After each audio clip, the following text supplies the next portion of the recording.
Stepstone presenting Vira, truly independent AI homes, 0% no other charges. போரூருக்கே இது புதுசு at Kattupakkam Porur. சின்மைக்கு என்ன நடந்தது சொல்லிட்டு ஊர் முழுக்க இதுவே ஒரு ட்ரெண்டிங் ஆகிட்டு இருக்கு. இது ஏதோ பிளான் பண்ணி பண்ணுற மாதிரி இருக்குது. இங்கே வந்து திறமசாலிகள் மட்டும்தான் நிற்க முடியும். சின்மை மட்டுமே இங்கே திறமசாலியா? ஒரு விஷயத்தை ட்ரெண்டிங் பண்ணால் வந்து இந்த பிரச்சனை தீர்ந்துடும் அப்படின்னு தீரவே தீராது. அது ஈகோவில் போய் நிற்கும். இங்கே எடுத்து பேசுகிறவங்க எப்படி பேசுகிறாங்கன்னா, I am stand with Chinmayi. இங்கே யாரும் வந்து பார்த்தீங்கன்னா வந்து கூட நிற்கணும்னு அவசியம் இல்லை. பிரச்சனையை தீர்க்கணும்ல. நான் வந்து சின்மைக்கு சப்போர்ட்டாக இருக்கிறேன்றதோட சப்போர்ட்டாக இருக்கிறது பிரச்சனை தீருமா? நாம் முதல்ல நம்மக்கிட்ட தவறு இருக்குது. நாம் அந்த டாக்குமெண்ட் வைஸாக நம்ம வந்து ஒரு சங்கத்தில் இருக்கிறோன்னா நம்ம மெம்பர்ஷிப்பெல்லாம் மெயின்டைன் பண்ணணும். நம்ம கட்ட முடியும். நீங்கள் அவருக்கு கட்டினீங்களே இவருக்கு கட்டினீங்களே நம்ம கேட்க முடியாது. டப்பிங் ஆர்டிஸ்ட் யூனியனில் வந்து ஒருத்தர் இருக்கிறாங்க, ஒரு 10 பேர் இருக்கிறாங்களா, எத்தனை பேர் நிர்வாகி இருக்கிறாங்களோ அவங்க இந்த சைடில் சின்மைக்கு ஆதரவாக இருக்கக்கூடியவங்க. இவங்க உட்கார்ந்து பேசுனாங்கன்னா அந்த பிரச்சனை முடியும். அது கூட எப்படி கேட்டால் கோர்ட்டில் கேஸ் இருக்கும்போது பேச முடியாது. சங்கத்தில் இருந்து தான் வந்து டப்பிங் பேசணும்னு கிடையாது இல்லை. அப்போது வாய்ப்பு கொடுக்க பயப்படுறாங்க, இல்லை வாய்ப்பு கொடுக்க மறுக்கிறாங்கன்னா அது அவங்க பிரச்சனை.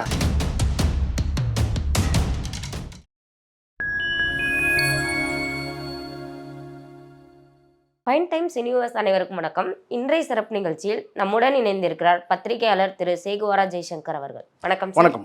எப்படி இருக்கீங்க? நலமா இருக்குமா? ஆக்சுவலா முத்தமலை பாடல் வந்து பாத்தீங்கன்னா தக் லைஃப் படத்துல இடம் பெறவே இல்லை. சின்மைக்கு என்னதான் சார் நடந்துச்சு? சின்மைக்கு என்ன நடந்தது சொல்லிட்டு ஊர் முழுக்க இதுவே ஒரு ட்ரெண்டிங் ஆகிட்டு இருக்கு. இது ஏதோ பிளான் பண்ணி பண்ணுற மாதிரி இருக்குது. இங்கே வந்து திறமசாலிகள் மட்டும்தான் நிற்க முடியும். இப்போ நீங்கள் சின்மையின்னு ஒரு வார்த்தையை நீங்கள் சொல்கிறீங்கல்ல, நான் நினைக்கிறேன் இந்த ட்ரெண்டிங்லலாம் அவங்க நிற்கலை, திறமையில் நிற்கிறாங்க. சின்மை மட்டுமே இங்கே திறமைசாலியா? இன்னும் எவ்வளோ பேர் வந்து இந்த சூப்பர் சிங்கரில் நீங்கள் பார்ப்பீங்க, எவ்வளோ குழந்தைங்க பாடிட்டோம். அவங்க அப்படி வந்தவங்க தான். சின்மையும் அப்படி வந்தவங்க தான். நமக்கு சின்மைக்கு எதிராக நம்ம கருத்து சொல்லணும்னு அவசியமே இல்லை. சின்மை நம்ம தங்கை மாதிரி தான், சரிங்களா? ஆனால் நான் என்ன நினைக்கிறேன்னா, ஒரு பிரச்சனை இருக்குது ஒருத்தருக்குன்னு சொன்னால் அந்த பிரச்சனையை வந்து தீர்க்கக்கூடியவங்க அவங்கள சுற்றி இருக்கணும். இப்போ நான் சின்மை மட்டுமே சொல்ல, யாராக இருந்தாலும் என்ன பிரச்சனையாக இருந்தாலும் கூட இருக்கிறவங்க வந்து அந்த பிரச்சனையை வந்து தீர்க்கிற ஒன்று கூடவே பயணித்து சட்டப்பூர்வமாக தீர்க்கலாம். அப்படி இல்லைன்னா வந்து அமிக்கபிளாக வந்து இணக்கமாக பேச்சுவார்த்தை மூலமாக தீர்த்துக்கலாம். இதை ரெண்டும் செய்கிறவங்க மட்டும்தான் வந்து சின்மைக்கு மட்டுமே இல்லை, யார் பிரச்சனைக்கு வந்து பிரச்சனையால் பாதிக்கப்பட்டிருக்கிறாங்களோ அவங்களுக்கு வந்து உதவிகரமாக இருக்கும். இது வந்து ஒரு பொதுவான கருத்து. நான் சின்மை விஷயத்தையும் நான் இப்போ பேசலை. ஒரு பிரச்சனை ஒருத்தருக்கு இருக்குது, ஒருத்தர் பாதிக்கப்பட்டிருதான்னு நம்ம நினைக்கிறோன்னா அவங்களோட நம்ம போய் உச்சி கொட்டிட்டு அது இன்னும் கொஞ்சம் கலரி விட்டுட்டு போகிறதுக்கு அர்த்தம் கிடையாது. ஒன்று அந்த பிரச்சனையை தீர்க்கணும். அவங்களோட பயணித்து அந்த பிரச்சனையை 2 வகையாக தீர்க்கலாம். ஒன்று கண்டெஸ்ட்னால் சட்டப்பூர்வமாக வந்து தீர்க்கிறதுன்னு ஒன்று இருக்குது. அது வந்து காவல்துறை மூலமாகவோ அல்லது நீதிமன்றம் மூலமாகவோ சட்டப்படி தீர்க்கிறதுன்னு ஒன்று இருக்குது. இல்லைனா ரெக்வஸ்ட்னால் யார் வந்து பாதிப்பை ஏற்படுத்தினாங்களோ இல்லை பிரச்சனைக்கு உரியவர்கள் யாரோ அவங்கள்ட்ட போய் வந்து பார்த்திங்கன்னா பேசி அதுக்கான வந்து பார்த்திங்கன்னா வந்து இவங்களுக்கு என்ன பாதிக்கப்பட்டிருக்காங்களோ அதுக்கு என்ன ரிலீஃபோ அப்படி பண்ணலாம். இது எல்லாமே அவங்க விருப்பத்துக்கு உட்பட்டது தான். ஆனால் சின்மை விஷயத்தில் நான் என்ன பார்க்குறேன்னா, சின்மைக்கு வந்து வெல்விஷராக இருக்கக்கூடியவங்களோ இல்லை உண்மையிலே வெல்விஷரோ அல்லது வெல்விஷர் மாதிரி இருக்கிறவங்களோ, சரிங்களா, இந்த பிரச்சனைன்னு கேட்டால் ட்ரெண்டிங் மூலமாக தீர்த்துடலாம் அப்படின்னு நினைக்கிறாங்க. எப்போவுமே ஒரு விஷயம் நான் சொல்கிறேம்மா, சினிமாவில் நான் நிறைய பார்க்குறேன், ஒரு விஷயத்தை ட்ரெண்டிங் பண்ணால் வந்து இந்த பிரச்சனை தீர்ந்துடும் அப்படின்னு தீரவே தீராது. அது ஈகோவில் போய் நிற்கும். நீயா நானான்னு சொல்லி போய் நிற்கும். அது குடும்பத்துலேயே இருந்தாலும் சரி அல்லது அது மாதிரி தொழில் வாழ்க்கை எதாவது கேட்டால் இந்த மாதிரி ப்ரொஃபஷனல் லைஃப் அங்கே இருந்தாலும் சரி இல்லை ஃபேமிலி லைஃப் இருந்தாலும் சரி, அது வந்து பார்த்திங்கன்னா வந்து கண்டிப்பாக வந்து ஒரு ஈகோவில் போனால் அது வந்து தீர்க்கவே முடியாது. சின்மை விஷயத்தில் நான் இப்போ சமீபத்தில் நான் பார்க்கும்போது என்னன்னு கேட்டேன்னா, ஏற்கனவே வைரமுத்து அவங்களுக்கும் உள்ள பிரச்சனை. அந்த பிரச்சனையை வந்து பார்த்திங்கன்னா அவங்க குற்றச்சாட்டு வந்து குற்றம் நடந்து 16 வருஷத்துக்கு பிறகு தான் அவங்க வந்து அந்த குற்றச்சாட்டை சொல்கிறாங்க. குற்றம் நடந்து உடனடியாக சொல்ல 16 வருஷம் கழித்து அதை வந்து ஃப்ளாஷ் பண்ணுறாங்க, சரிங்களா? பெரிய அளவில் வந்து பப்ளிசிட்டி ஆகுது. ஆனால் இதுக்கு இடையில் வந்து பார்த்திங்கன்னா அவங்களுக்குள்ள வந்து ஒரு என்ன சொன்னேன்னா வந்து ஒருத்தர் நல்ல ஒரு பழக்க வழக்கங்கள், நான் சொல்கிறது கேட்டால் ஒரு திருமண நிகழ்ச்சிக்கு, சின்மையோட திருமண நிகழ்ச்சிக்கே வைரமுத்துவை கூப்பிட்றாங்க. நான் இங்கே யாரும் வைரமுத்துக்கு சப்போர்ட்லாம் யாரும் அவங்க பண்ணலை. ஆனால் பொதுவான பார்வையில் ஏன் சின்மயி வந்து வைரமுத்து மேலே வச்ச குற்றச்சாட்டு வந்து மக்கள் வந்து ஏற்றுக்கல, மக்கள்கிட்ட என்னதான் ட்ரெண்டிங் பண்ணாலும் வந்து பார்த்திங்கன்னா ஒரு கேள்வி வந்து நிற்குது. ஏமா அவர் தான் இவ்வளோ மோசமான ஆளாச்சே, அவரை ஏமா நீ கல்யாணத்துக்கு கூப்பிட்ட, அவர்கிட்ட ஏமா நீங்கள் ஆசீர்வாதம் வாங்கின, அப்படியான ஒரு கேள்வி இருக்குது. அந்த மீட்டூன்னு ஒன்று இருக்குது இல்லையா, அதில் இருக்கிற சில பெண்களே வந்து உங்களுக்கு தெரியும், மீடியாவில் வந்து சின்மயி வந்து பேச வச்சு பெரிய அளவில் அதை வந்து பிரபகண்டா பண்ணாங்க. ஸோ பிரபகண்டா பண்ணதுனால என்ன ஆச்சுன்னு கேட்டிங்கன்னா, வைரமுத்துக்கு என்ன சேதாரம் ஏற்பட்டதுன்னா, அவருடைய தனிப்பட்ட வாழ்க்கையில் சில சேதாரம் ஏற்பட்டிருக்கலாம், இல்லை அவங்க குடும்பத்தை சார்ந்தவங்களுக்கு அசிங்கம் அவமானம் ஏற்பட்டிருக்கலாம், இல்லை அவருக்கே கூட அசிங்கம் அவமானம் ஏற்பட்டுருக்கலாம். இதை தாண்டி வந்து சின்மயிக்கு என்ன நிவாரணம் கிடைச்சிது அப்படின்னா எந்த நிவாரணம் கிடைக்கல. வேணா அவங்களுக்கு என்னன்னு கேட்டால், ஒரு பெரிய மனிதர் போர்வையில் இருக்கக்கூடியவரை நாம் வந்து அம்பலப்படுத்திட்டோம், அசிங்கப்படுத்திட்டோம். ஆனால் இதன் மூலமாக ஒரு கேள்வி வந்து நிற்குது இல்லை, அதன் மூலமாக சின்மயும் வந்து பார்த்திங்கன்னா கலங்கப்பட்டு நிற்கிறாங்க. ஒருத்தர் பாலியல் புகார் கொடுத்த நபர், அந்த நபர் வந்து கொடுத்த நபர் யார் மீது கொடுக்கப்பட்டதோ அந்த நபரையே வந்து அவருடைய திருமண வரவேற்பு நிகழ்ச்சிக்கு வந்து வர வச்சது இருக்குன்னா, அப்போது அங்கே சின்மயும் வந்து கலங்கப்பட்டு நிற்கிறாங்க சமூகத்தில். இதை தாண்டி ப்ரொஃபஷனலாக அவங்க பாதிக்கப்பட்டாங்கன்றது இப்போ குரல் வருது, அது வேறு ட்ராக் ஆக்சுவலாக. ஆனால் அங்கே வந்து வைரமுத்து மீது குற்றம் சாட்டி அதுக்கு பிறகு வந்து அவங்கள அதே வைரமுத்தியை அவங்க கல்யாணத்துக்காக அவங்க வந்து வரவேற்பு கூப்பிட்டாங்கன்னு போது இரண்டு தரப்புலேயும் தான் அசிங்கப்பட்டு அவமானப்பட்டு நிற்கிறதா நம்ம பார்க்குறேன். இதை தாண்டி வந்து அவங்க வைரமுத்து மேலே அவங்க என்ன வழக்கு கொடுத்துருக்குறாங்க, அதில் வந்து யாரை வந்து சாட்சியமாக்கி இருக்கிறாங்க, இதனால் என்ன வந்து ரெண்டு தரப்புக்கும் என்ன பாதிப்பு, இது வந்து நமக்கு ஒன்றும் அது பெரியார் நமக்கு ஆர்வம் கிடையாது. ஆனால் இப்போ என்ன நடக்குது, சமீபத்தில் ஏன் மீண்டும் வந்து சின்மயி வந்து ஒரு பேசும் பொருளாக இருக்கிறாங்க, பேசப்படுறாங்க. நீங்கள் சொன்ன மாதிரி இந்த முத்தமழை பாட்டுக்கு இதுக்கும் வந்து அவங்க வந்து பாடல் அவங்க பாடாமல் போனதுக்கும் இப்போ எதுக்கு வந்து டப்பிங் ஆர்டிஸ்ட்டு யூனியனை வந்து எடுத்து பேசுகிறாங்க, அதில் ராதாரவி குறிப்பிட்டு எதுக்காக பேசுகிறாங்க, இதெல்லாம் சொல்லி நம்ம பார்க்கணும். வைரமுத்து சாப்டர் வேறு. வைரமுத்துவால் வந்து பார்த்திங்கன்னா இவங்க பாதிக்கப்பட்டாங்க, இவங்க குற்றச்சாட்டு. வைரமுத்து வந்து பார்த்திங்கன்னா அதுக்கு ஏதாவது பதில் சொல்லியிருக்கிறாரா, பதில் சொல்லலை. இவங்களே வந்து கேட்டால் வந்து அவர் வந்து எங்கிட்ட வந்து மன்னிப்பு கேட்குறேன்னு வந்தார், தப்பு செய்தாலும் மன்னிப்பு கேட்கணும், அப்போ தப்பு செய்தாலும் தான் அவர் மன்னிப்பு கேட்குறேன், இப்படி இவங்களுக்குள்ள சமாதானம் பேசிக்கிறாங்க. இப்போ நமக்கு வந்து அது தேவையில்லை. வைரமுத்து பண்ணாருன்னா அது சட்டப்பூர்வமாக இவங்க என்ன நடவடிக்கை எடுக்கலாம் அதுக்கு அவர் பொறுப்பாகிறார். இப்போது இந்த முத்தமழை பாட்டு வரும்போது ரெண்டுத்தையும் கனெக்ட் பண்ணி பேசுகிறாங்க. என்னென்னு கேட்டால் வைரமுத்து சப்ஜெக்டை ஒரு பக்கம் பேசுகிறாங்க, வைரமுத்துக்கும் சின்மயிக்கும் நடந்த அந்த சர்ச்சை அதை ஒரு பக்கம் பேசிட்டு அப்படியே வந்து கொண்டு வந்து இங்கே வந்து பேசுகிறாங்க. என்னென்னு கேட்டிங்கன்னா வந்து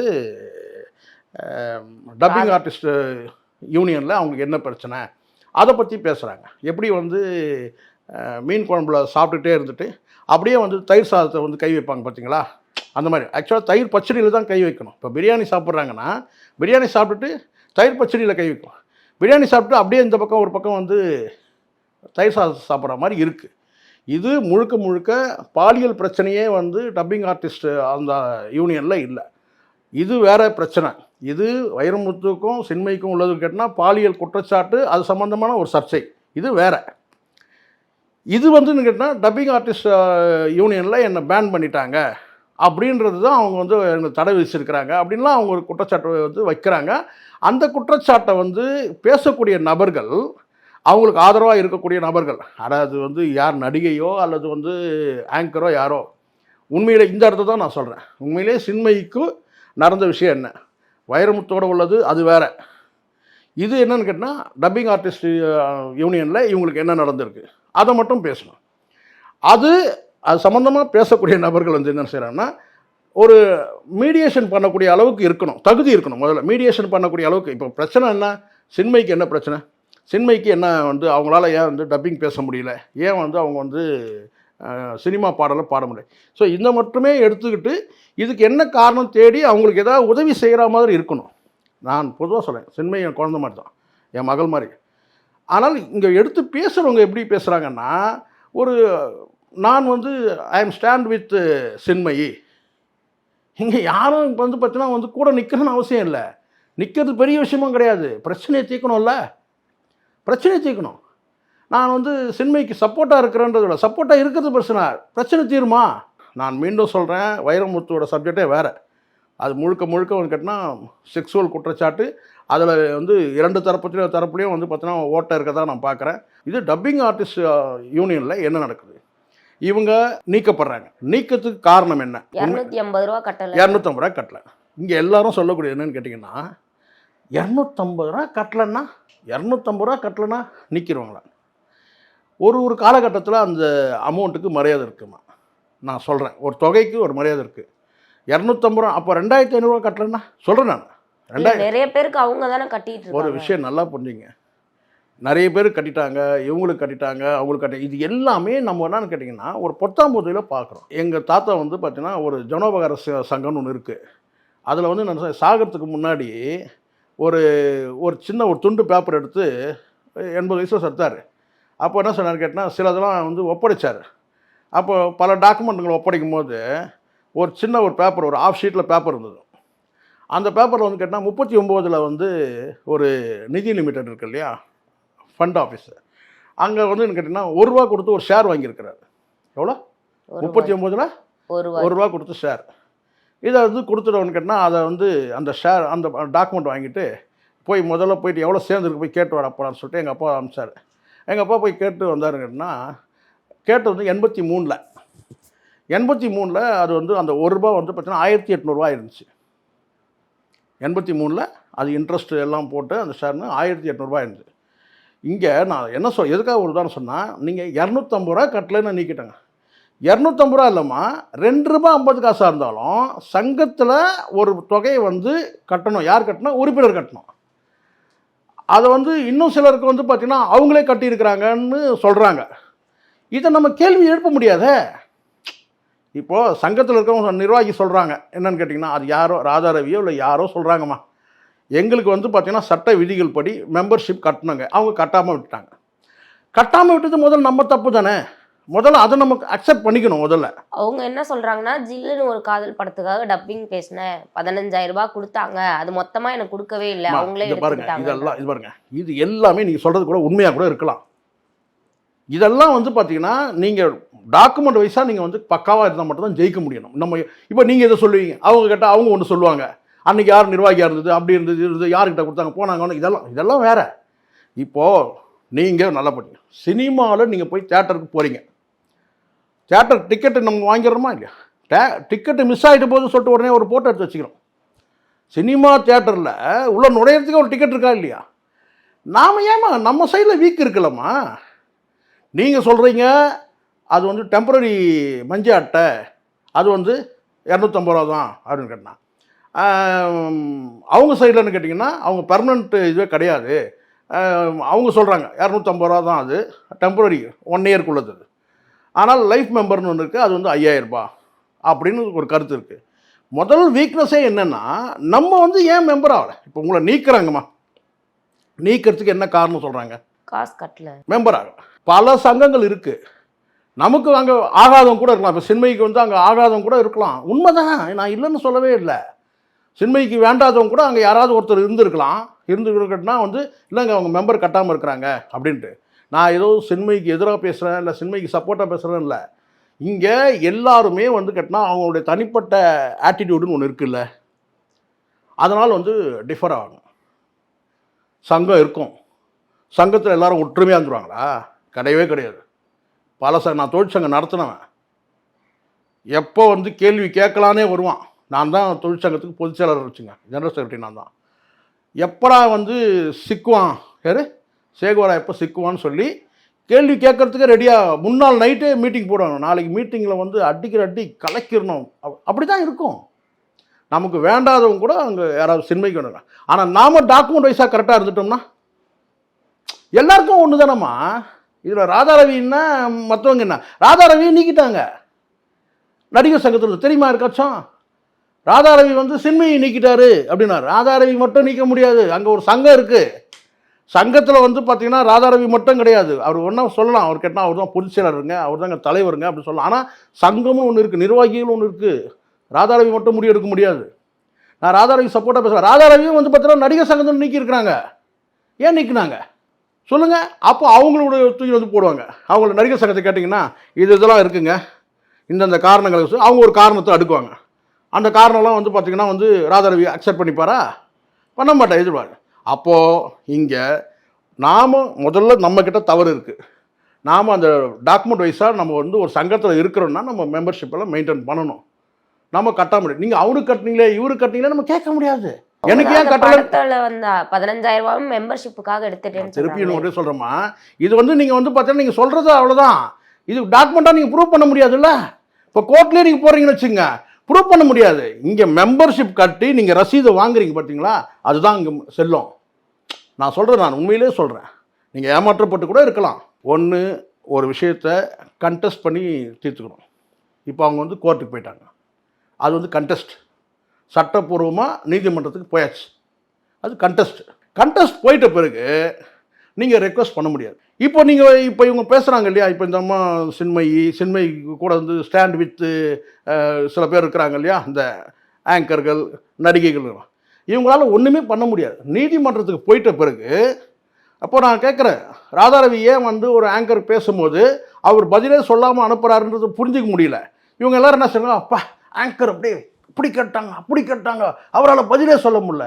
அது இல்லை, அங்கே தான் அனுபவம் பேசுது. கோர்ட்டில் கேஸ் இருக்கும்போது இந்த மாதிரி ஒரு நேர்காணல் கொடுக்கறதே வந்து பார்த்திங்கன்னா அதை அவாய்ட் பண்ணியிருக்கணும். யார், ராதாரவி வந்து அவாய்ட் பண்ணியிருக்கணும். ஆனால் அவர் வந்து என்ன கேட்டால் சரி அப்படின்னும் வந்து பேசுகிறார். ஆனால் இங்கே என்ன விஷயம் உனக்கு நான் கேதர் பண்ண வரைக்கும் என்னன்னு கேட்டிங்கன்னா, கோர்ட்டில் கேஸ் இருக்கும்போது இது சம்மந்தமாக நீங்கள் மற்றவர்கள் பேசுகிறதே வேஸ்ட்டு. பருத்தி வீரன் விஷயந்தான் நானும் பேசுகிறேன். டப்பிங் ஆர்டிஸ்ட் யூனியனில் வந்து ஒருத்தர் இருக்கிறாங்க, ஒரு 10 பேர் இருக்கிறாங்களா, எத்தனை பேர் நிர்வாகி இருக்கிறாங்களோ அவங்க இந்த சைடில் சின்மைக்கு ஆதரவாக இருக்கக்கூடியவங்க.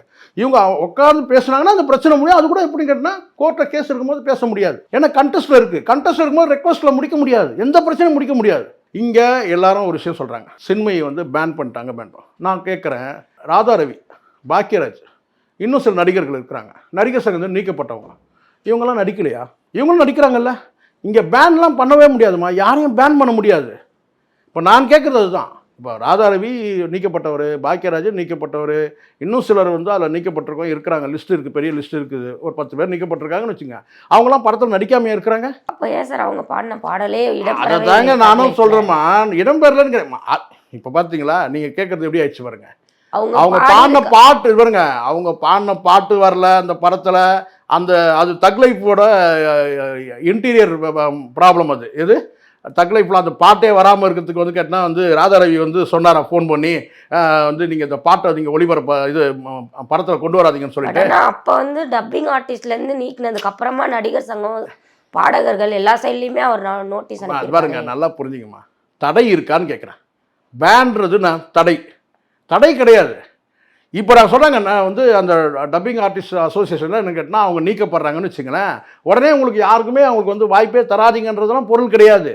நான் உங்களுக்கு உதாரணம் சொல்கிறேன். ராதாரவி வந்து நடிகர் சங்கத்தில் நீக்கப்பட்டவர், அவர் நடிக்காமல் இருக்கிறாரான்னு கேட்குறேன். நான் பாக்கியராஜ் நடிக்காமல் இருக்கிறாரான்னு கேட்குறேன். வாய்ப்பு கொடுக்குறவங்க தாராளமாக பண்ணலாம். ஆனால் வாய்ப்பு மறுக்கிற இடத்துல நீங்கள் என்ன செய்ய முடியும்? நான் சொல்கிறது கேட்டால், பின்னணி பாடுறதுக்கும் டப்பிங் பேசாமல் இருக்கிறதுக்கும் சங்கம் வந்து அந்த உறுப்பினர்லேருந்து அவங்க வந்து நீக்கியிருக்கிறாங்க, சங்கத்திலேருந்து நீக்கியிருக்கிறாங்க. அந்த நீக்கத்தை எதிர்த்து இவங்க கோர்ட்டுக்கு போயிருக்கிறாங்க. அது வரைக்கும் தான் பிரச்சனை. வாய்ப்பு தந்தால் அவங்க வந்து தாராளமாக அவங்க செய்யலாமே. சங்கத்தில் இருந்து தான் வந்து டப்பிங் பேசணும்னு கிடையாது இல்லை. அப்போது வாய்ப்பு கொடுக்க பயப்படுறாங்க, இல்லை வாய்ப்பு கொடுக்க மறுக்கிறாங்கன்னா அது அவங்க பிரச்சனை. இதில் எப்படி இவங்க வருவாங்க? அப்போ நீங்கள் என்ன சொல்கிறீங்க, நான் அப்போ சங்கத்தில் நான் இருந்தால் தாங்க மற்றவங்கெல்லாம் என்னை கூப்பிட்டு எனக்கு அங்கீகாரம் கொடுப்பாங்கன்னு நீங்கள் நினச்சிங்கன்னா வேறு வழி இல்லை. அப்போது ஒன்று கோர்ட்டில் கேஸ் முடியணும், அல்லது அமிக்கபுளாக உட்காந்து பேசி முடிச்சுக்கணும். இதில் அவங்க என்ன கேட்குறாங்க, மன்னிப்பு கேட்குறாங்களா, இல்லை நீங்கள் வந்து பார்த்தீங்கன்னா வந்து அவங்க வந்து மன்னிப்பு வேணாம் நீங்கள் வாங்க அப்படின்னு சொல்லி சிகப்பு கம்பளம் போட்டு வரவேற்கிறாங்களா, அது வந்து பிரச்சனை கிடையாது. அது வந்து யார் பேசுகிறாங்களோ அவங்களோ, சின்மைக்காக போய் பேசக்கூடியவங்களோ இல்லை அவங்க வந்து பேசக்கூடியவங்களோ, அது வந்து இவங்க என்ன தவறு செஞ்சுருக்காங்கன்னு நமக்கு தெரியாது இல்லை. நீங்கள் நானும் உட்காந்து பேச முடியுமா? இவங்க சங்கத்துக்கு எதிராக அவங்க என்ன குற்றச்சாட்டு அடிப்படையில் வந்து இவங்களை என்ன காரணம் நீக்கினாங்கன்றது அது கோர்ட்டில் இருக்கிறதுனால கண்டிப்பாக இவங்க அஃபிடேவிட்டில் போட்டிருப்பாங்க. 2 தரப்பும் நான் எந்த தப்பும் பண்ணலைன்னு இவங்க போடுவாங்க, அவங்க வந்து சரி அவங்க தரப்பில் போட்டிருப்பாங்க. இதை அமிக்கபுளாக முடிக்கணும்னா 2 தரப்புலையும் வந்து உட்காந்து பேசினா முடியுமே தவிர ஐம் ஸ்டாண்ட் வித் சின்மைன்னு சொல்கிறதுனால பிரச்சனை முடியாது. அது யாராலும் சொன்னோம். நீங்கள் 250 ரூபா கட்டணும், அதையே நீங்கள் முறையாக கட்டாதனால தான் அதை ஒரு காரணமாக வச்சு உங்களை நீக்கிறாங்க. சரிங்களா? சட்டம் தான் பேசும், இங்கே வார்த்தைகள் பேசாது, சட்டம் தான் பேசும், நீக்கிறாங்க. ஆனால் நீங்கள் என்ன சொல்கிறீங்கன்னா, ஒரு நேர்காணலில் பைலாப்படி வந்து 5000 ரூபாய் தான், டெம்பரரி மெம்பர்ஷிப் 250 ரூபா தான். ஆனால் அவங்க 2 லட்சம் 2 லட்சம்லாம் வாங்குறாங்க. இதுக்கு ப்ரூஃப் வேணும்ல. இப்போ புரியுதுங்களா? மீடியாக்களில் பேசி பேசி பேசி பிரச்சனையை நீங்கள் பெருசாக்கிறீங்களே தவிர, மீடியாவில் வந்து stand with சென்மயி, stand with Raja Ravi அப்படின்னு சொல்கிறதுனால பிரச்சனை முடியுமா? இங்கே எல்லாருக்குமே வந்து ஒரு சப்போர்ட் இருக்குமா? சின்மயிக்கு ஒரு 10 பேர் சப்போர்ட் பண்ணுறாங்கன்னா அங்கே ஒரு 10 பேர் சப்போர்ட் இருப்பான். ராதாரவிக்கு ஒரு 10 பேர், சின்மயிக்கு ஒரு 10 பேர் சப்போர்ட் இருக்காங்கன்னா வைரமுத்துக்கும் ஒரு 10 பேர் சப்போர்ட் பண்ணுவோம். இன்றைக்கி உலகம் அப்படி இருக்குது. இங்கே நல்லவன் கெட்டவன் எல்லாம் கலந்து கிடக்கிறான். அவனை வந்து கண்டுபிடிக்கிறது ரொம்ப கஷ்டம். அப்போது உங்கள் பிரச்சனையை நீங்கள் வந்து பார்த்தீங்கன்னா தீர்க்கிறது எப்படின்னு பாருங்கள். கூடுமான வரைக்கும் என்னுடைய அனுபவத்தில் நான் சொல்கிறேன், சின்மயி வந்து இப்போ அவங்களுடைய ஏக்கம் வந்து கேட்டால் வாய்ப்புகள் மறுக்கப்படுது. இளம் வயசு, நிறைய வாய்ப்புகள் வரக்கூடியது. இந்த நேரத்தில் வந்து பார்த்திங்கன்னா வந்து ஒரு என்ன சொன்ன எனர்ஜி இருக்கும்போது தான் அவங்க வந்து சம்பாதிக்க முடியும், திறமையை காட்ட முடியும். எனர்ஜி இருக்கும்போது தான். அப்போது இந்த சூழ்நிலை கேட்டால் ஒரு பக்கம் ப்ரொஃபஷ்னலாக நம்ம வந்து பாதிக்கப்படுறோம், இன்னொரு பக்கம் நம்ம திறமையும் நம்ம ப்ரூவ் பண்ண முடியாமல் இருக்குது தமிழ் சினிமாவில். அப்போ இதுக்கு என்ன பிரச்சனை கேட்டேன். இப்போது நீங்கள் என்ன செய்யணும், அமிக்கபுளாக பிரச்சனை முடிக்கணும். நீங்கள் போய் மன்னிப்பு கேளுங்கன்னா நான் சொல்லவே கிடையாது, அது உங்களுடைய விருப்பம். அது ஆனால் ஒரு விஷயம் மட்டும் கிளியராக சொல்கிறேன், கண்டெஸ்ட்னா கண்டெஸ்ட், ரெக்வஸ்ட்னா ரெக்வஸ்ட். கண்டெஸ்ட் பண்ணிக்கிட்டே நீங்கள் ரெக்வஸ்ட் பண்ண முடியாது. ரெக்வஸ்ட் பண்ணுறவங்க நீங்கள் வந்து பார்த்திங்கன்னா ஒரு பக்கம் வந்து கேட்டால் நம்ம கண்டெஸ்ட்லேயே முடிச்சுக்கலாம்னு சொல்லிட்டு அந்த எண்ணமும் வரக்கூடாது. நம்ம ரெக்வஸ்ட்லேயே முடிச்சுக்கலாம், நம்ம வந்து கோர்ட்டு சட்டம் அப்படிலாம் நம்ம போனோம்னா நம்ம நீண்ட காலம் ஆயிரும். அப்போ நம்ம நம்ம பீரியடில் நம்ம மேலே என்ன தப்பு இருக்குது, ரைட், அந்த தப்பு இருக்குது, அந்த தப்பை நம்ம சரி பண்ணிட்டு போயிடும், அவ்வளோதான். பிரச்சனை வளர்க்காம நீங்கள் இப்படி பேசுறதுனால என்ன ஆகும் கேட்டால், இப்போ பல பேரும் குழப்பின்னு கேட்டால் பேன் பண்ணிட்டாங்க. பேன்லாம் பண்ணல, அங்கே நீக்கப்பட்டிருக்காங்க, அவ்வளோதான். சங்கத்தில் வந்து நீக்கினாலும் பரவாயில்ல, சங்கத்தில் உறுப்பினர் இல்லாத பரவாயில்ல, நான் தரேன், வாய்ப்பு தரேன் அப்படின்னு சொல்லி வந்து வாய்ப்பு கொடுத்தாங்கன்னா அந்த வாய்ப்பு பயன்படும். அதுக்கு என்னவோ அவங்க அந்த பிரச்சனை வந்தால் யார் வாய்ப்பு கொடுத்தாங்களோ, இப்போ ஒரு லோகேஷ் வந்தது இல்லையா சிக்கல், அந்த மாதிரி வந்தாக்கா அவங்க வந்து அதை ஃபேஸ் பண்ணிட்டு போகிறாங்க, அவ்வளோதான். அதனால் என்னன்னு கேட்டால் நீக்கிட்டாங்களா, அவருக்கு என்ன பெனால்ட்டியோ அந்த பெனால்ட்டி கட்டினாருன்றாங்க லோகேஷ். ஆனால் வந்து அந்த படத்தை வந்து ஏதாவது நீக்கிட்டாங்களா, குரலை நீக்கிட்டாங்களா, இல்லை. ஸோ அப்போது வந்து கேட்டிங்கன்னா ஒரு விஷயத்தில் ஒரு இடத்துல நம்ம இருக்கிறோம், நீங்கள் எந்த அடிப்படையில் போய் சங்கத்தில் நீங்கள் மெம்பர் ஆகிறீங்க, நமக்கு நிறைய வாய்ப்புகள் வரும். சங்கத்தில் வந்து மெம்பரானால் தான் நமக்கு நிறைய வாய்ப்பு வரும். அந்த இதிலே போயிடணும், அந்த ரூட்லேயே போயிடணும். இதை தாண்டி உங்களுக்கு பாலியல் அச்சுறுத்தல் இருக்குது, இந்த இடத்துல இருக்குது, நீங்கள் எங்கே இருந்தாலும் நீங்கள் வந்து பார்த்தீங்கன்னா நீங்கள் வந்து அதை நீங்கள் வந்து கண்டெஸ்ட் பண்ணலாம், தப்பே இல்லை. நீங்கள் சட்டப்பூர்வமாக நீங்கள் வந்து புகார் தரலாம், செய்யலாம். ஆனால் வைரமுத்து பிரச்சனையும் டப்பிங் ஆர்டிஸ்ட் பிரச்சனையும் வைரமுத்தையும் இந்த பக்கமும் ராதாரவியை இந்த பக்கமும் நிற்க வைக்கக்கூடாது. ராதாரவிக்கும் இங்கே நடந்ததுன்னு கேட்டால் முழுக்க மெம்பர்ஷிப் பிரச்சனை, இந்த டப்பிங் ஆர்டிஸ்ட். வைரமுத்துக்கும் சின்மைக்கும் உள்ள பிரச்சனை அது பாலியல் பிரச்சனை. ஸோ ரெண்டும் வெவ்வேறு இருக்குது. அது ரெண்டுத்தையும் மிக்ஸ் பண்ணி பேசுகிறாங்க சில பேர், அதை நான் பார்க்குறேன். என்னடா இதுங்கன்னு நான் நினைப்பேன். அந்த பொண்ணுக்கு வந்து இதுங்க டோட்டலாகவே வந்து ஏதோ ஆதரவாக இருக்கிற மாதிரி வந்து கெடுதல் தான் பண்ணுதுங்க. வைரமுத்து பிரச்சனை தனியாக விட்டுருணும். அது வந்து பார்த்தீங்கன்னா சட்டப்பூர்வமாக அவங்க புகார் கொடுத்துருக்காங்க, அதுக்கு அவர் வந்து குற்றம் செய்தால் தண்டனை உண்டு, அவ்வளோதான். ஆனால் இது வந்து வேறு. இப்போ இதுதான் உண்மையான விஷயம். நான் தான் சொல்கிறேன்ல, யாராவது ஒரு 4 பேர் சின்மை தரப்பில் அந்த சைடில் இருக்க போய் சுமூகமாக பேசி பிரச்சனையை முடிச்சுக்கிறது நல்லதுன்னு நான் நினைக்கிறேன். இதுவரை எங்களுடன் பல்வேறு கருத்துக்களை பகிர்ந்தமைக்கு நன்றி சார். நன்றிம்மா.